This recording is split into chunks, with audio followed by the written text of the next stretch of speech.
Oh boy, I just got a little toy, a new toy.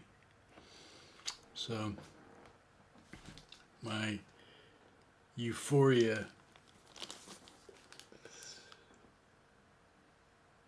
204.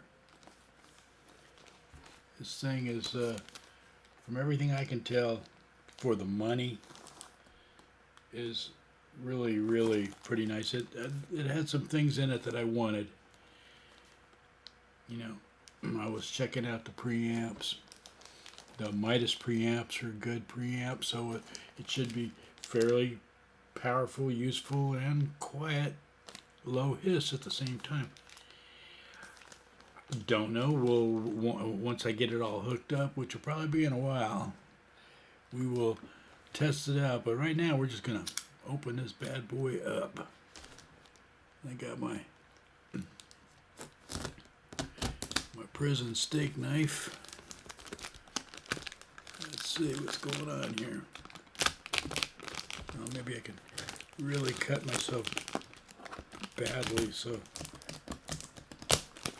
Jesus, got some heavy plastic going on here. Nice. The other thing about this is it had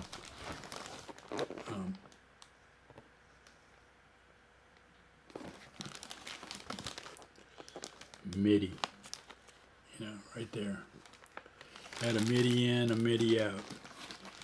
So, and I got a pretty good deal because I'm a shopper. This was an open box. It got torn up, so they taped it up. But I got it off list price of $40. I got this for like $99, and they usually go for 130, 140. I've seen them as high as 150 or 60. The Foresight, which is probably the next best or maybe even better, a little tiny bit better quality than this, was their 4i4. I call it Foresight. It's Force Right.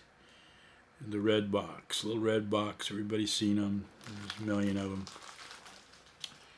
And anyway, it's $100 more than this, twice as much money. So, and Behringer has been, people have accused Behringer of ripping people off and all that kind of stuff. But for the average Joe Blow musician, let's say, or young musician who's just getting started, it's nice to have equipment that's this good. When I started out, before computers were generating music, first people that came out were Roland. I had a Roland, very expensive studio. Took zip drives, whatever. I can't even remember it. I have two of them sitting out in my storage somewhere. So instead of a sound card or trying to just, you get a little something like this, your sound quality is going to be so much better. The other thing about this is that it plays these two channels simultaneously. Sometimes you'll get these sort of audio boxes or MIDI boxes, and they're only going to play one channel at a time. So and then this one also has a way so that you can have these go into a stereo channel, one side and one side, which I'll never do that. I mean, I'll hit it and it'll never be mono, it'll be stereo. I don't know however I want them separated, but at least I can plug my guitar in now and sing and do it at the same time. And the other thing about this that's way cool for me is that it's packaged very nicely. Wow, that's a bunch of documentation. I thought about going big and getting a rack mounted. You know, for $300 they make a rack mounted 18 IO machine, but I just did not see the point. That's just me now. All my buddies are gone. I mean, I just don't have anyone left. And I'm not interested in really in making new friends or any of that kind of crap. I tried making a friend a while back, and it just didn't work out. He was too needy. He wanted to hang around all the time. And I'm like, you know, I don't feel like hanging around all the time. Okay, look how nice and little this thing is. This is so cool. And you know, even though the box was smashed up, I don't see anything that happened with this. You know, the styrofoam, everything is looking good.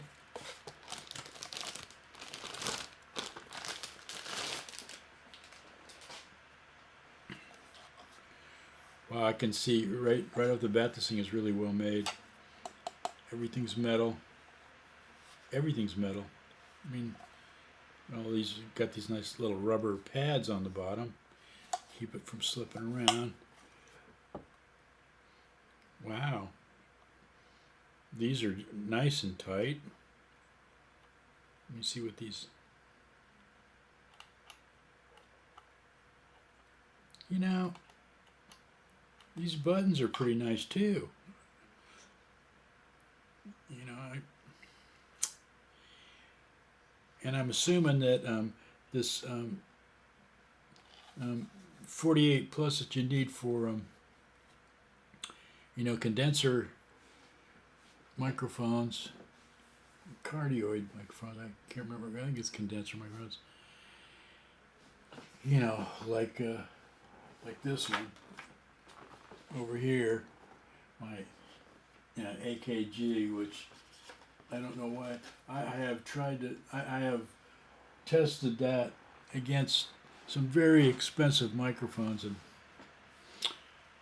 I got a pretty good ear, and I can't tell that much difference for, you know, a $1,400 microphone and a $200 microphone. You know, thing sounds great. So, but this is going to do triple duty. You know, and of course it has that little stupid locking hole there. So I have no idea what any of that ever looks like. I have that on everything, but never used it. And I'm not thrilled about the old timey USB 2 because, you know, let's see, they gave me a cord. Let me look at this cord, see if they made it long enough. It doesn't really need to be that long. It's only going to go about 2 feet. Yeah, this is a nice cord. Pretty well made cord too. You know, it's fairly thick. It's not as nice as the newer braided cords they're making now, which I don't know. I probably won't spend any money on that, but nice. This is very nice, and that's really all there is. That's all there is. And you know, all this stuff. I'm not going to open this stuff up and read it, but you know, they make one of these things too for like younger people that are getting into this. Don't think that you can. It's going to make your sound so much better than trying to go directly into your computer, even a cheap computer. These things will work fine on a, you know, inexpensive computer running free programs. You know, I personally got this because I'm building a new Linux computer. I already have a really nice sound card for my Windows computer and my Pro Tools system. So, but this is going to be a bridge. I mean, I can take this and plug it directly into, to run a door or whatever I decide to put on my Linux computer. Then I can also turn right around and have, two things going on, my guitar and singing. So, and that can go directly into my analog input on my 11 rack. So that's two things that it's going to do. And the third thing it's going to do is, this is small enough I can just pack it up with my laptop and my little zoom camera, maybe take a guitar with me, and or a microphone and an acoustic guitar, which would probably be, and I'm on the road. I'm on the road with a whole little recording studio, or podcast thing, if you want a nice timbre to your voice. Now, this is what I'm using here is a USB mic, but it's a pretty deluxe one. It's a Zoom unit that I showed in other videos. So, well, and this thing is so stable. I'm putting this down on the table here, and I'll just show you over here, and it does not want to slide around. I'm pushing these buttons, and it doesn't want to slide around. That's really cool. And let me just take it over here. Well, I'll show that. I'm going to show my whole studio once I get it pretty much set up and talk about it. I want to talk about the Shrunken Head studio here. So, anyway, that's that. I'm almost done with rebuilding that part of my studio. I got my live thing going on here. I've pretty much figured out OBS. I'm working pretty hard to get my Linux chops up. I've really progressed quite a bit on that. I'll do some videos on that later. Right now, I'm doing my other kind of like little political vlog, which nobody's looking at, but I feel like I need to do it anyway. I do it more for posterity, so my kids and grandkids. If anybody ever gets curious as to what an idiot I am, they can just go look. Anyway, I'm going to leave it there. Behringer. The Behringer. 2 in, 4 out. MIDI. Yeah.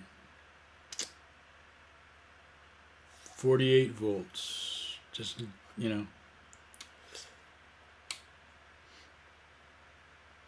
And it's got ends.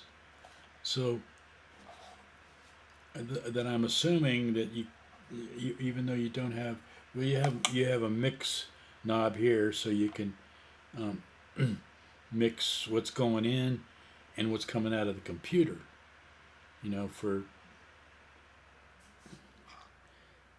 I guess that's a nice feature that I might have to get used to. But the other thing that I'm kind of wondering if this will be, probably won't handle microphones on these smaller inputs. I'll figure that out. Not worried about it. Anyway, that's the end of that. This is just going to be part of my video on building my new studio. Behringer. German company. Anyway, adios. Buenas noches.